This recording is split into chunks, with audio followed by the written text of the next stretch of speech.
So ito na mga kababayan ang pinakamainit na balita. Nako mga kapatid, grabe po ito. Tatlong di umano'y kawani ng ating gobyerno nagsisilbing espiya mga kababayan ng bansang China. Nako, biruin nyo yan mga kapatid. No? Kapwa Pilipino natin ang tumatraidor sa sarili nating bansa. Nagtatrabaho pa sa gobyerno mga kababayan. Itong tatlong damuho na ito. 'Di ba? Kaya pala mga kabatid, ang daming impormasyon na nakukuha ng China, galing sa ating bansa dahil mga kababayan, mismong kawani pala ng gobyerno tumatanggap ng suhol galing sa bansang China. At ito po ang ating pag-uusapan ngayon mga kababayan sa bidyong ito. Pero bago tayo magpatuloy mga kabatid, huwag niyo po sanang kalimutang i-like ang ating video para i-share pa po ni YouTube sa iba pang hindi pa nakakapanood. So ito guys, panoorin muna natin ang balita. For context po mga kabatid, panoorin muna natin ang balitang ito at bigyan po natin ng ating personal na opinyon at reaksyon. Kinumpirma ng National Security Council na may tatlong dating kawani ng ating gobyerno na nag-espiya para sa China. Live mula sa TV5 Media Center, nangunguna sa balita si News 5 anchor Edley Gaubok. Ang tanong, tatlo lang ba talaga yan? Ako mga kabatid, hindi ako naniniwala na tatlo lang itong ginawang espiya ng China dito sa loob ng ating bansa. Panigurado yan mga kababayan, marami yan. Laging may backup plan yan. Dahil yung mga ganitong ginagawa ng China, anticipated na rin yan nila mga kababayan na later on, mabubuking din. So, kailangan nila mga kabatid ng contingency plan. And para magawa yan, kailangan nila magbayad ng maraming mga kawani ng gobyerno. Kailangan ng bayaran. Hindi lang tatlo to mga kapatid, naniniwala ako hindi lang tatlo ito. Maraming binayaran ang China na kawani ng gobyerno, para tuloy-tuloy yung pagkuha nila ng mga sensitive, na mga impormasyon dito sa loob ng ating bansa. Unfortunately, yung tatlo nabisto. Kaya tatlo lang ang ibinalita mga kababayan, pero dapat maging mapagmatsyag pa rin, yung ating gobyerno sa mga ahensyang nasangkot mga kababayan, sa isyong ito. Tuloy. Saan ahensya raw nagtrabaho itong mga sinasabing espiya? Well, Jiggy, ayaw sabihin ni National Security Council spokesman Valencia yung pangalan nitong tatlo ito o kung saang organisasyon sila. Basta sila yung mga civilian na assigned sa mga security agencies ng ating gobyerno. Mali mga kabatid. Dapat ibulgar nyo yan sa publiko. Dapat ipaalam nyo sa publiko kung ano-ano yung mga ahensya na yan. 'Di ba? Kasi malay namin, pasok kami sa ganitong agency ng gobyerno natin. Yun pala, mga tauhan na pala ng China. Yung mga nandyan sa loob ng opisina. Kwento kami ng kung ano-ano. Kwento kami kung ano yung mga nadidiscovery namin sa aming mga lugar. Yung pala, mga espiya pala ng China, yung nandyan sa loob ng opisina. Dapat, isa publiko nyo kung anong mga ahensya yan. Para yung mga kababayan natin, may mga pag-iingat sa kanilang mga sasabihin sa loob ng mga nasabing ahensya na yan. 'Di ba? Kasi kung wala kaming kaalam-alam kung anong mga ahensya yan, nako, delikado yan. Paano pag may na-discover yung mga kababayan natin na merong ganitong ginagawa, mga involved, mga in-check, paano na lang? 'Di ba? Kwento sila, sumbong sila. Yung pala, yung sinusumbungan nila, tauhan pala ng China, wala din. Mali yan. Dapat ibulgar nyo, i-disclose nyo sa taong bayan kung ano-ano yung mga ahensya na yan para at least, kung merong mga nalalaman yung ating mga kababayan na kalokohan ginagawa ng China, hindi basta-basta di ba? Hindi basta-basta makompromiso. Mahirap yang manghuhula kami kung anong mga ahensya yan. 'Di ba? Mali yung ginawa nila mga kababayan. In my personal opinion, mali. Dapat i-disclose nila sa taong bayan kung ano-ano yung mga nasabing ahensya na yan na pinanggalingan nitong tatlong espiya ng bansang China. Tuloy. Na-assign sa mga security agencies ng ating gobyerno. But this much we can derive from what he told us. Nagbigay kasi sila, among other things, ng impormasyon tungkol sa resupply mission sa West Philippine Sea. So from that, you can derive that they're possibly associated with the Philippine Navy, the Coast Guard, the NSC, or the DND as civilian employees. So yun ang likely Diba? doon. Di ba? Namang hula-hula na lang. Oh. Kasi hindi natin alam kung ano-ano mga ahensya yan eh. Oh. Mali ito eh. Dapat malaman talaga natin kung anong-anong mga ahensya itong mga kapatid. Or baka naman itong si Secretary ewan ko ba. No? Sa ganitong sitwasyon ngayon mga kababayan na kinakaharap ng ating bansa, dapat maging mapagmatsyag tayo. No? Paano natin gagawin 'yan kung hindi natin alam, no, yung mga ahensya na napapasukan ng pera ng bansang China? No? Dapat mga kabatid, nakalisto tayo eh. Pero kung ganito na isisikreto nyo sa amin kung ano-ano mga ahensya yan, wala yan. No? Tablado tayo diyan mga kabatid. Kaya ako di ako pabor dito sa ginagawa ni sino ba yung sekretary na yun. Dapat i-bulgar mo, sabihin mo sa amin kung anong ahensya yan para at least alam namin, maiwasan namin. No? Mamaya yan, may na-discovery kaming mga mga tinatayo or pinapasok na pala mga nuclear missile ng China dito eh. Paano namin kuan yan, no? Paano namin masisiguro na tama yung taong kausap namin, no? Kung hindi namin alam na yung mga ahensya pala dito sa ating bansa, mayroon na palang nasusuhulan ang China. Oh, 'di ba? Mahirap eh. Kaya napaka-importante talaga na for public awareness na lang, kumbaga mga kapatid. For public awareness lang. No, at dapat magkaroon sila ng profiling, tama ba yung term ko? Kumbaga i-re-profile nila yung mga empleyado na hinahire ng nasabing mga ahensya ng gobyerno na 'yan. No, at dapat mag-conduct sila ng mga malalim na background check, no? Nang sa ganon di ba? Mahirap kasi 'yun eh. Tanggap kayo, no, ng aplikante na magtatrabaho diyan, tapos wala kayong background check, no? Kasi mga kapatid, ganito lang 'yan eh. Wala itong ginawang matinding background check, no, bago tanggapin itong mga nasabing espiya na ito, no? Kasi kung dumaan ito sa tamang background checking mga kababayan, hindi ito makakalusot, hindi ito makakapasok, hindi ito magkakaroon ng appointment sa nasabing ahensya. No? Kasi matitrace agad eh. Ito pala kayo, mga miyembro pala kayo ng Duterte diehard supporters panigurado, no? Baka isa sa inyo diyan ang sinusuhulan na, 'di ba? Mga ganun. Oh. And I'm sure na mga DDS to, no? Itong nabistong tatlong Pilipino, 'di ba? Kasi kung pro-government pa ito, hindi ito mga kapatid magpapadala sa inaalok sa kanilang pera galing sa bansang China. Sa halip mga kababayan, kung pro-government itong tatlong to, no, sila pa mismo, no, ang magsusumbong nito sa gobyerno na may lumapit sa aming isang kababayan natin, babayaran daw kami ng China, basta mag-provide kami ng mga confidential na mga files. 'Di ba?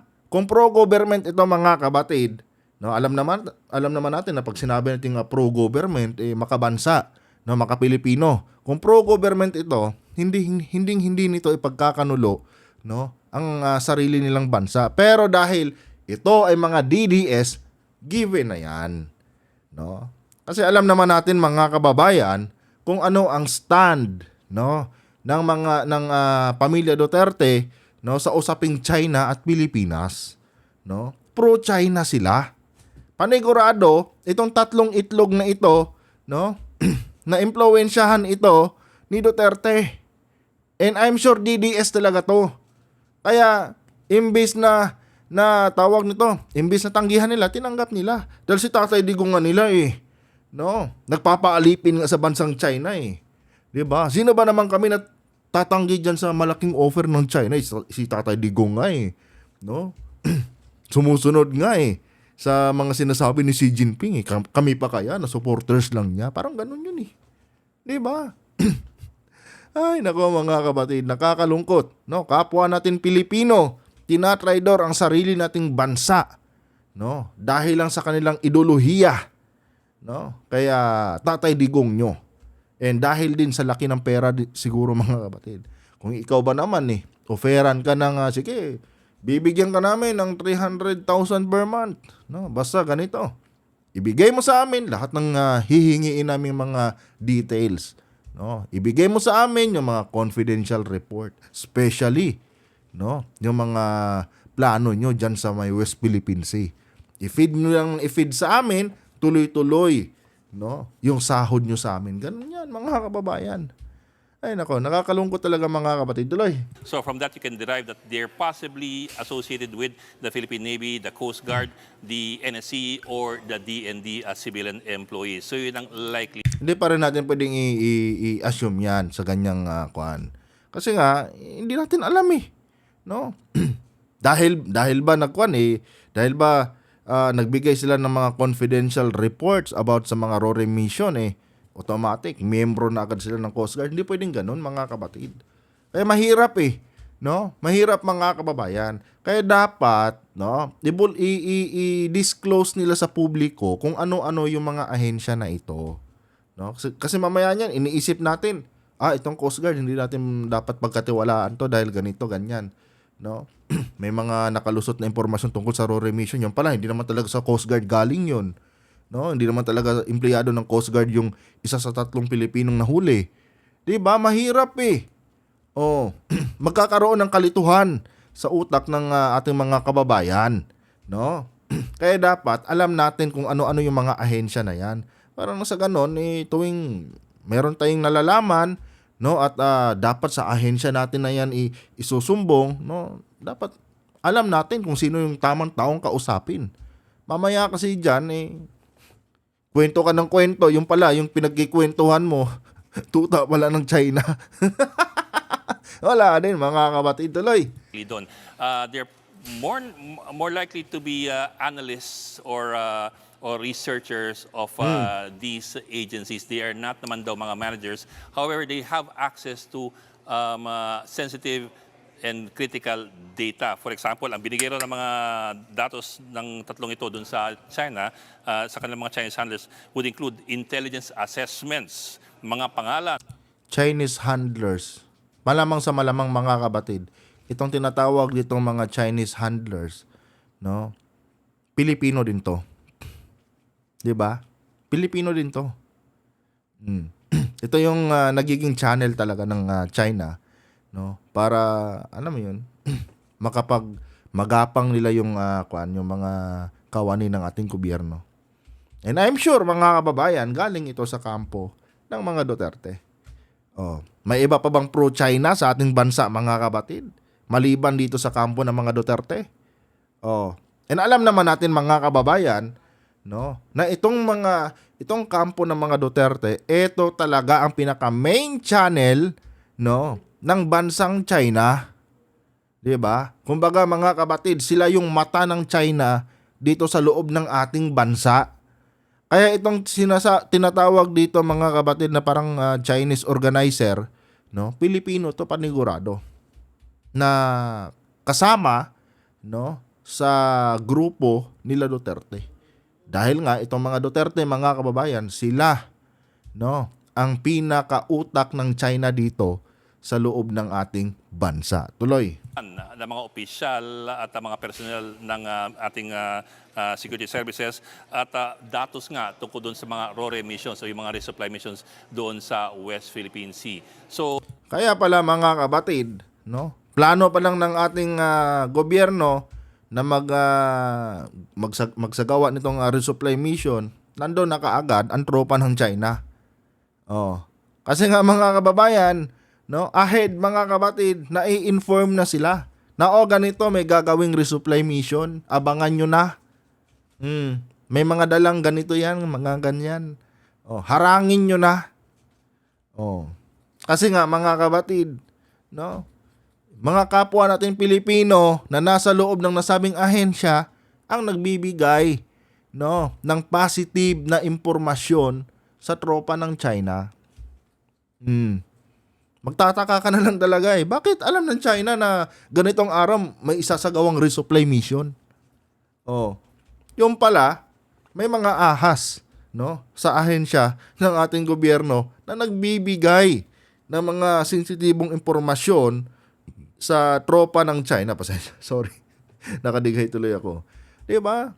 Kapwa natin Pilipino, no, ang nagpapahirap sa ating mga tropa na wala namang ginawa kundi bantayan, no, yung ating katubigan. 'Di ba? Ilang mga kababayan na ba natin, mga kabatid, no, ang nakaranas ng panghaharas ng China. At yan po ay dahil, mga kababayan, sa ating mga kababayan lang din, no, na nababayaran ng bansang China. Tuloy. O yung mga yan daw itatawag nilang sensitive at confidential data na hindi basta-basta pwedeng ibigay, bagamat hindi naman siya ganong kakritikal pero delikado pa rin at hindi dapat inilalabas doon sa ibang bansa. Sila pa ikakasuhan. Well, sila ngayon ay tumutulong daw sa gobyerno matapos silang mahuli o masukol ng gobyerno, pero wala pang sagot kung sila ba ay kakasuhan o hindi because they are now... Dapat pa rin kasuhan yan. 'Di ba? Dapat pa rin kasuhan yan. Oh, kalapastanganan yan, mga kababayan, no, sa ating bansa, yung ginawa nila. No? Regardless kung makikipagtulungan sila, well, dapat lang naman talaga na makipagtulungan sila. No? Dahil kahit papaano, makabawi sila, pero dapat, mga kapatid, hindi ito pinapalampas ng ating gobyerno. No? Nagkasala sila, nagtraidor sila, dapat silang makulong. No? At ang pinakamagandang gawin dito ng ating gobyerno, no, itanong nila dito sa dito sa tatlong hunghang na ito kung sino, no, yung nagbabayad sa kanila na handler. Oh. At kanino, no? Kaninong kulay ba, no, yung handler na yan. And alam naman natin, mga kabatid, pag pinag-usapan natin, no, yung kulay, iisa lang ang kulay na yan, mga kababayan. Yan po ay kulay green. No, na alam naman natin kung kaninong kulay yan. 'Di ba? Panigurado yan, mga kabatid.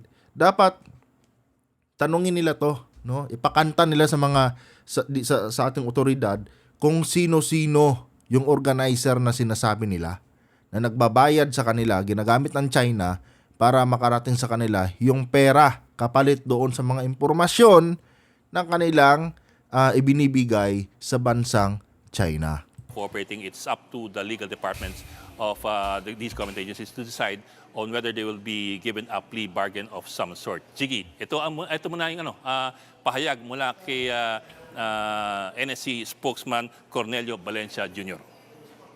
They were able to share assessments on the security situation, engagements ng Philippines, ng military natin. They were able to share list of names of military personnel and some operational secured data pertaining to RORE. So these are the things that they were able to disclose. And who else is interested on this? At Bok, paano raw na-recruit itong mga kababayan natin na maging espiya? Well, interestingly, Jiggy, sila ay na-recruit through a messaging app like yung LinkedIn na ginagamit ng maraming professional ngayon para mag-network sa iba't ibang tao sa iba't ibang bansa, iba't ibang kumpanya. Ito ang mahirap, mga kababayan, pag yung ating gobyerno walang control sa mga IP address nitong mga telecommunication na company dito sa ating bansa. 'Di ba? Alam niyo sa US, mga kabatid, base lang sa aking mga napapanood sa YouTube, no? Kasi minsan nanonood ako ng mga documentaries eh. Sa US, mga kababayan, bawat state doon kontrolado ng gobyerno, no? Yung mga IP address, mga kabatid, ng mga telecommunications or internet provider sa kanilang mga states, no? May i-research ka lang dyan na related sa mga illegal na mga kontrabando. Maya-maya dyan, mga kababayan, may kakatok na po, no, sa inyong pintuan. At sasabihin na ganito, nakita namin sa ninyo, sa IP address ng inyong internet na ganito yung mga searches na ginagawa ninyo. Dito sa ating bansa, mga kapatid, walang ganun. 'Di ba? Kaya mahirap i-trace, no? Kapag dinaanan nila sa mga online na usapan or online transaction. 'Di ba? Dapat magkaroon ng batas na ganyan na kung saan bibigyan po ng kapangyarihan ng ating gobyerno, no, na kontrolin yung IP address nitong mga telecommunications company na meron tayo dito sa ating bansa. Nang sa ganun, mga kababayan, hindi basa-basa nakakalusot, no, yung mga ganitong klaseng ginagawa ng bansang China. Masyado kasi maluwag yung ating bansa, mga kapatid. No, masyado pong maluwag yung ating bansa. 'Di ba? Kasi meron tayong tinatawag dito na freedom, nakalimutan ko anong term noon, no? Kumbaga data privacy, no? May mga ganun-ganun kasi na kinukonsider, 'di ba? And sa pagkakaalam ko, itong data privacy, mga kababayan, hindi naman dapat talaga ito absolute 'Di ba?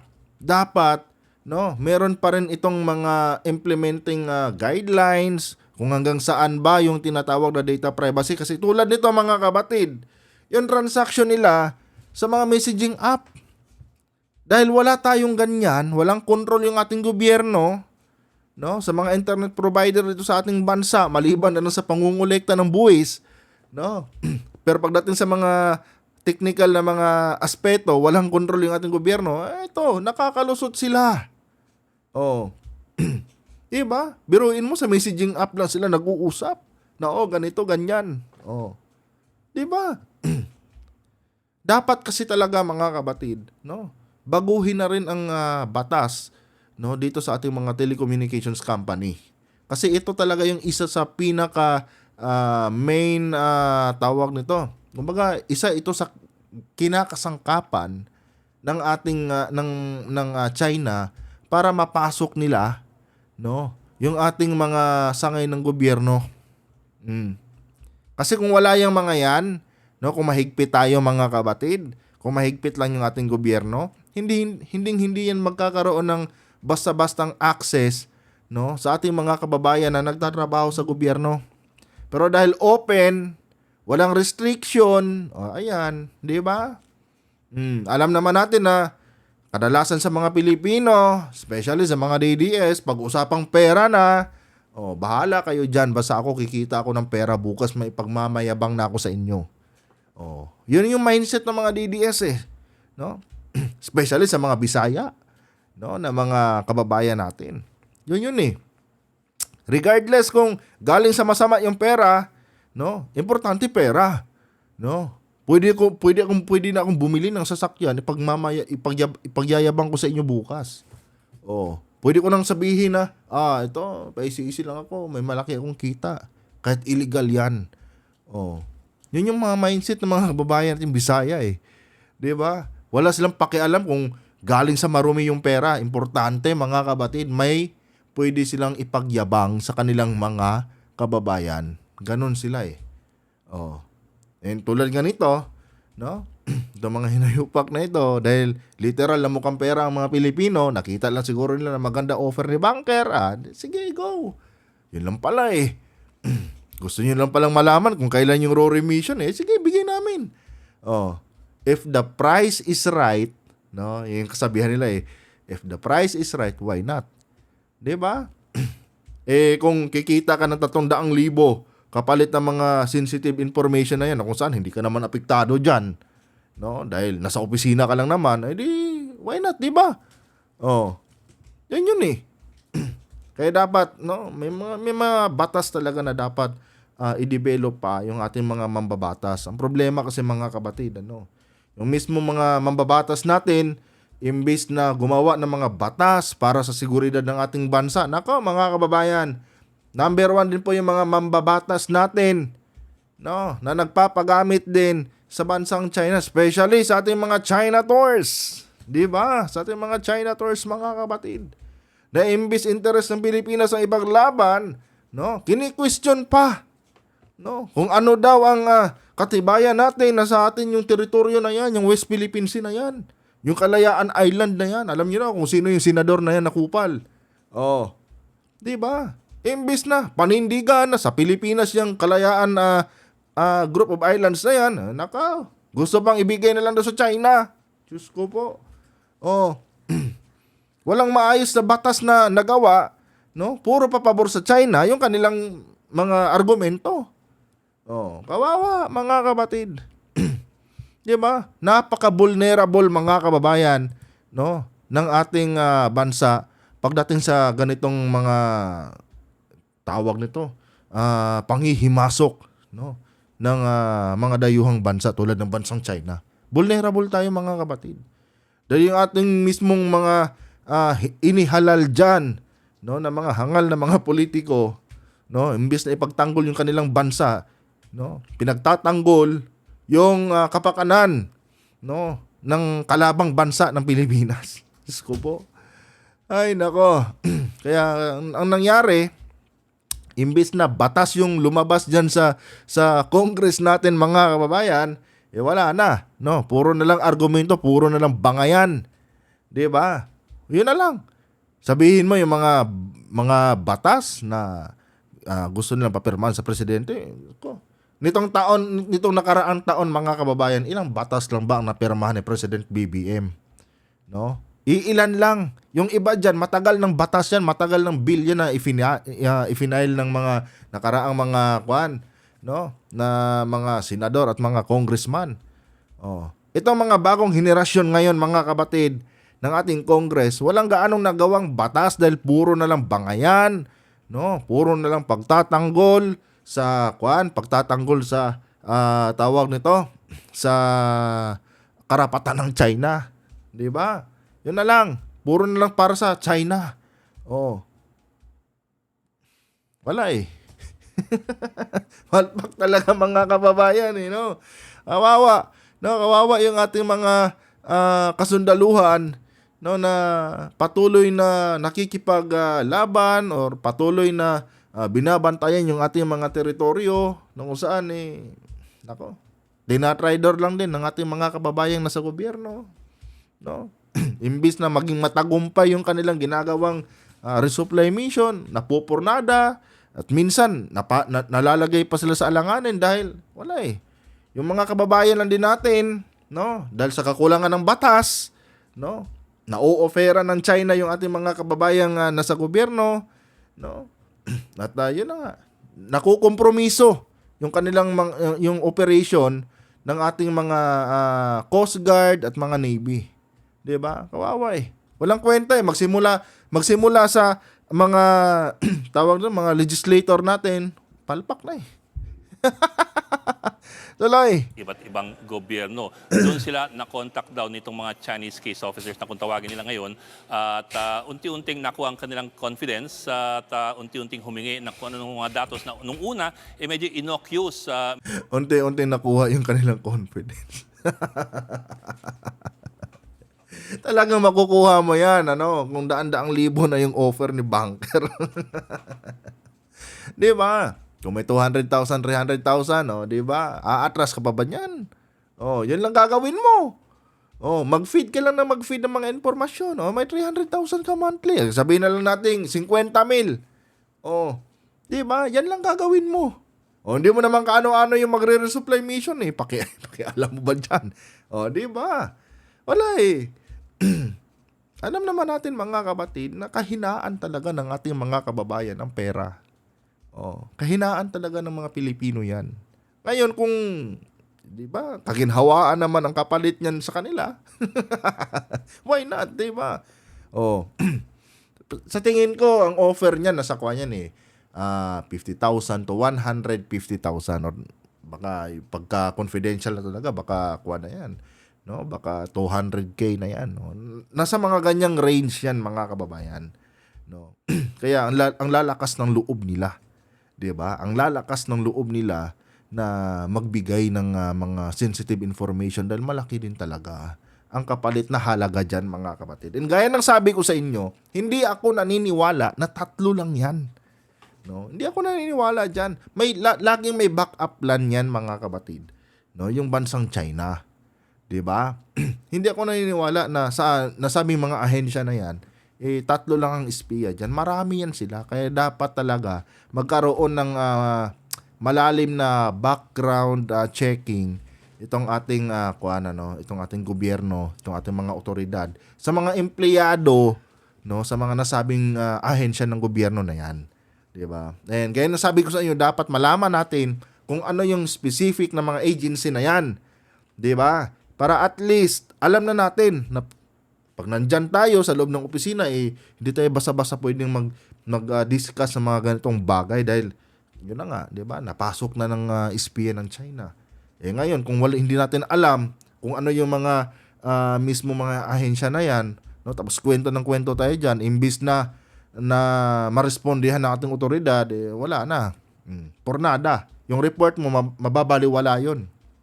Dahil syempre, tatawag lang yan doon. Ganito, may nag-report sa inyo, may nakakita pala sa inyo diyan, no, na may mga pinapasok na pala kayong mga kwan diyan, no, kontrabando. Maglaylo muna kayo. Para pagka pumunta diyan yung mga kapulisan natin o yung mga kasundaluhan natin, wala silang makita. Di ba? Ngayon, paano gagawin yan kung hindi natin alam? No? Paano natin maiiwasan yung mga ganyang bagay kung hindi natin alam kung anong mga ahensya nga yan? Diba? Kaya dapat i-discuss sa atin or i-disclose nila yan sa publiko. Diba, mga kapatid? Daloy? Medyo, for example, mga open source information na pwede mo na maibigay. Wala namang kaso doon. Hanggang sa lumalim ang kanilang relasyon at kung ano na hinihingi na dapat ay... Ganito lang yan Mapa-sensitive information man yan o hindi talaga dapat yan, no, nakakarating sa ibang bansa. 'Di ba? Hindi talaga yan dapat nakakalabas ng bansa natin. Regardless, maliit man yan o malaking impormasyon, no, dapat dito lang yan. Exclusive lang yan sa ating bansa. Hindi yan dapat nakakarating sa China. Yun.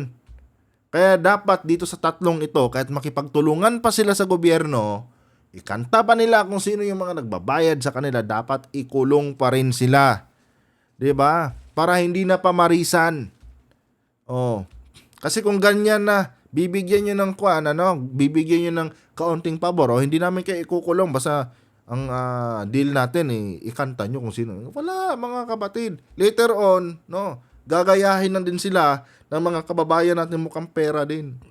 Hindi pala pwede pa lang hindi ka makulong Basta makipagtulungan ka lang sa gobyerno Bakit pa? Ba't pa tayo matatakot? 'Di ba? Ano lang yan, mga kapatid? Talay. Confidential. So, doon sila nasundot. We asked si Valencia kung papaano sila na-recruit. Ang sabi ni Valencia, in all likelihood, it looks like it's through finances. Meron financial constraints daw itong tatlong ito. Kasi typically, with intelligence operations, mga nagiging... Hindi yan. Balusot na lang yan. Malaki talaga ang offer. Diba?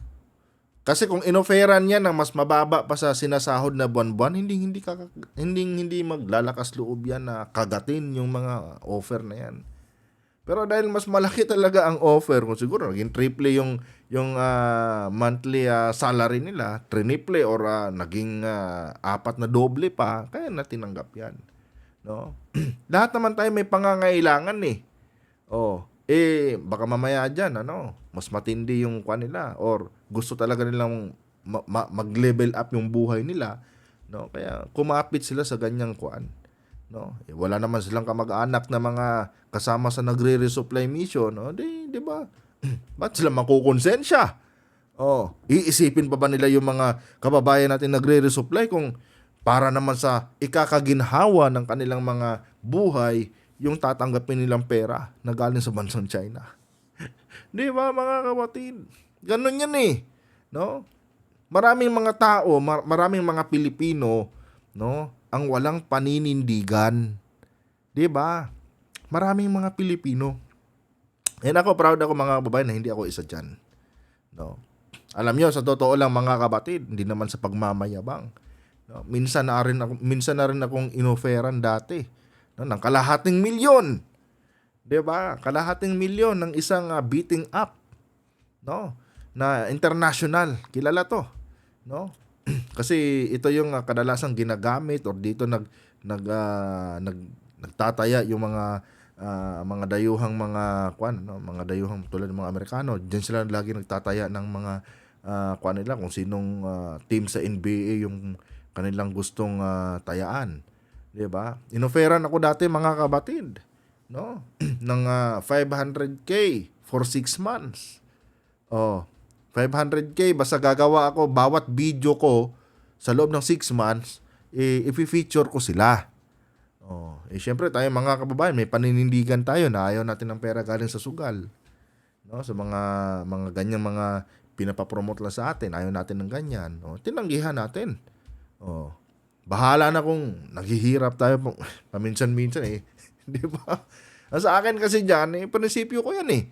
Oh, kahit 1 million pa i-offer mo sa akin, basta ganyang mga ang ipapagawa mo, hindi naman tayo tanga na nagpapaalipin din sa pera. Pero bibihira lang yung mga taong katulad sa atin, mga kabatid. No? Kadalasan talaga sa mga Pilipino, no, kapag ganyan nakalaki ang offer, tatanggapin talaga. Mapopromote lang pala ng ganito eh. Bakit hindi? Oh. Same goes din yan dito. Yun lang naman pala kailangan nyo eh. No, schedule lang pala kung kailan yung susunod na raw remission eh. Bakit hindi? Oh. Pag binigay ko to, wala na.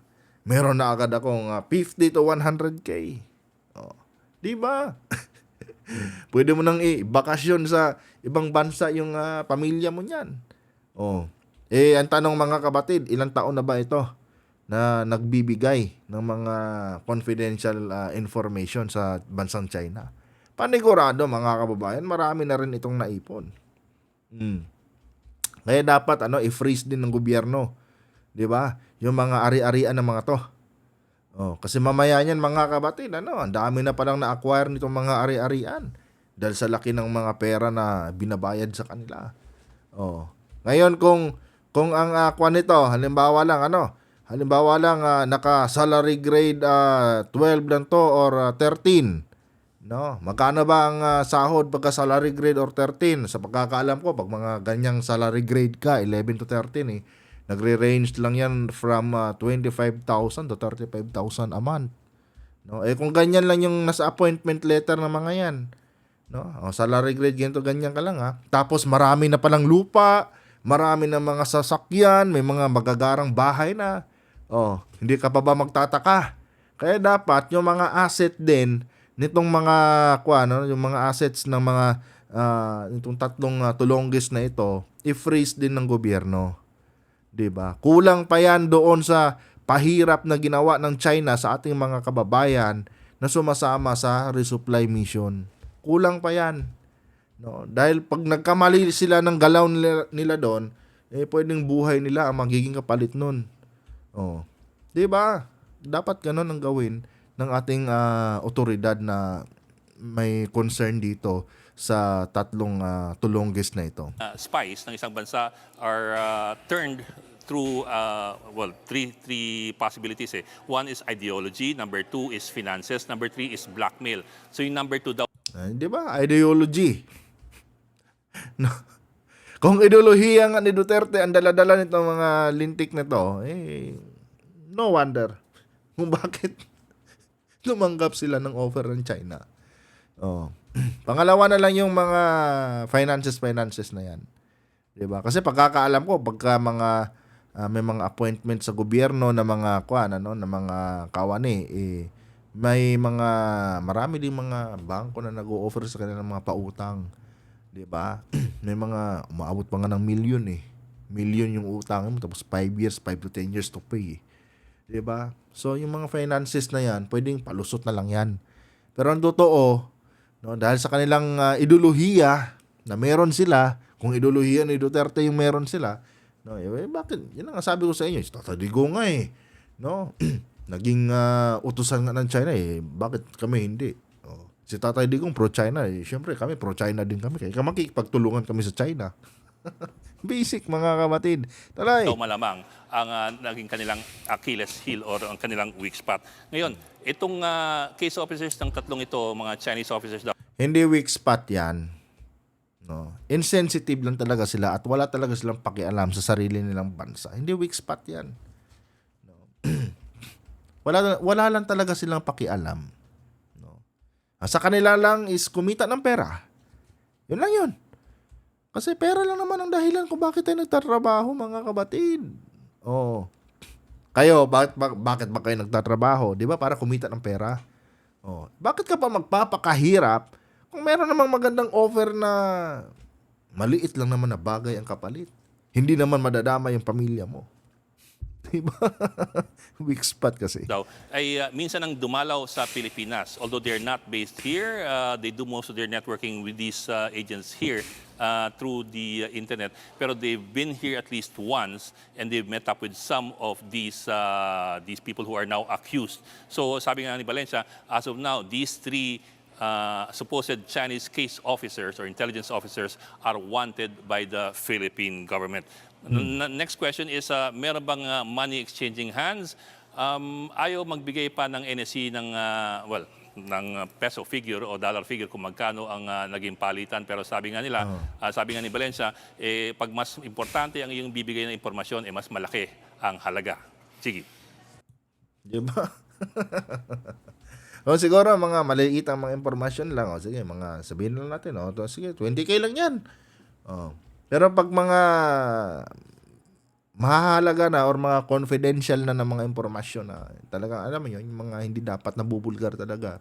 So, yung kanilang nafi-feed doon sa kanilang handler. O, sige, ito nagkakahalaga to ng kwan ha. Ito boss, pag binigay ko sa'yo to, worth 100K to. Diba? So, sa madaling sabi mga kababayan, hindi pala in a monthly basis yung bayaran dito. Ibig sabihin mga kapatid, no? Pwede silang kumita talaga dito ng milyon. Depende sa bigat ng impormasyon na kanilang ibibigay sa gobyerno ng China. Oh. 'Di ba? Malamang sa alamang mga kababayan, itong mga to ang yayaman na. No? Marami ng mga ari-arian itong na-acquire. Oh, kung ganyan ang usapan. Oh. Pag galing na sa mga military base natin, no, yung mga impormasyon, malamang yan mga kapatid, umaabot talaga ng 200 to 300,000 yan.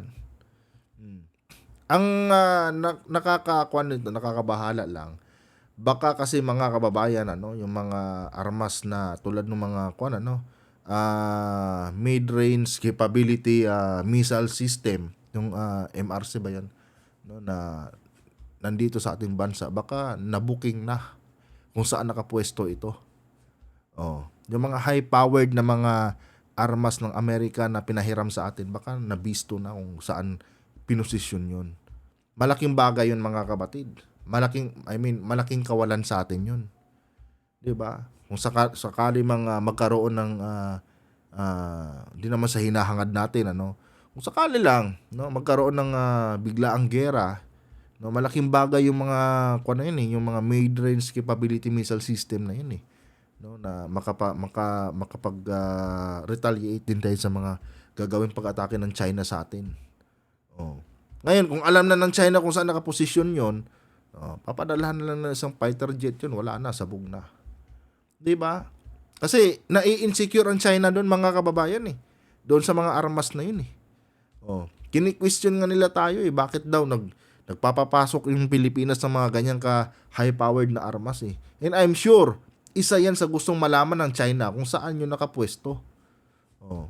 Ngayon, pagdating sa oras ng kagipitan, panigurado, yun ang uunahin ng China. Oh. Isa yan mga kapatid, naniniwala ako. Isa yan sa mga impormasyon na gusto makuha ng China. Di ba? Ang laking kompromiso mga kababayan. At Bok, ano ang gagawin ng NSC para maiwasan itong ganitong insidente? Well, Jiggy, tinutulak ng NSC ang mga panibagong batas na sana'y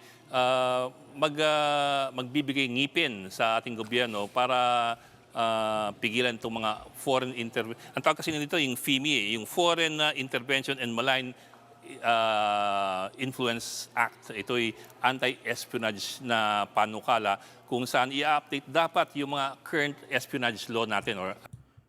Tama yan. Tama yan itong sinasabi ni Ed Lingaw. Pero mas maganda, no, kung kontrolin na rin ng ating gobyerno itong mga internet provider, gaya sabi ko sa inyo kanina, itong mga internet provider ng ating bansa. Alam niyo mga kababayan, napakalaking bagay, no, pag yan ay kontrolado ng gobyerno.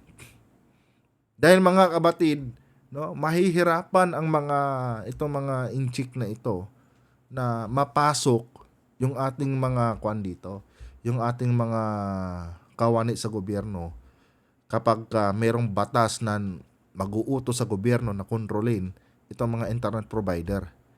Dahil dyan pa lang, sa pakikipag-usap pa lang nila online, pwede na agad silang mabisto. Pwede na agad mabooking yung kanilang mga kwan. And alam niyo naman mga kababayan na ang ating bansa ngayon ay nasa progressive mode na. Ibig sabihin, mga kapatid, unti-unti na talagang nagiging digital, no? Umaangat na ang teknolohiya ng ating bansa. At malaking bagay, no, habang hindi pa gaanong advance yung ating bansa, no, malaking bagay kung meron ng batas na naisalang, no, para makontrol yung mga big companies na yan, mga tech companies, tapos yung mga internet provider natin, mas mainam yun.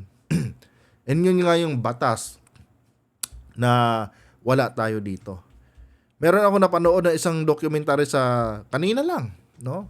Isang documentary sa YouTube na kung saan yung anak nga niya nag-search lang mga kababayan patungkol sa mga baril, no? Kung ilan daw ang bala na pwedeng gamitin, no? Bago magurgur niya yung kanyang paggagamitan ng baril.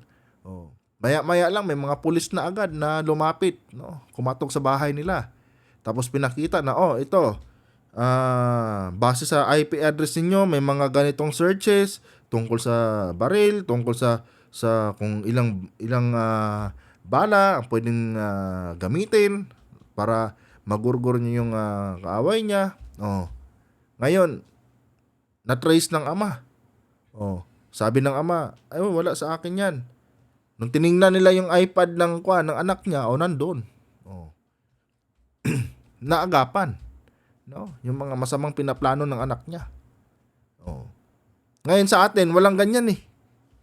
'Di ba? Walang ganyan mga kapatid na mga batas. Kaya yung mga dayuhan, no, tinitake advantage nila yung internet sa ating bansa.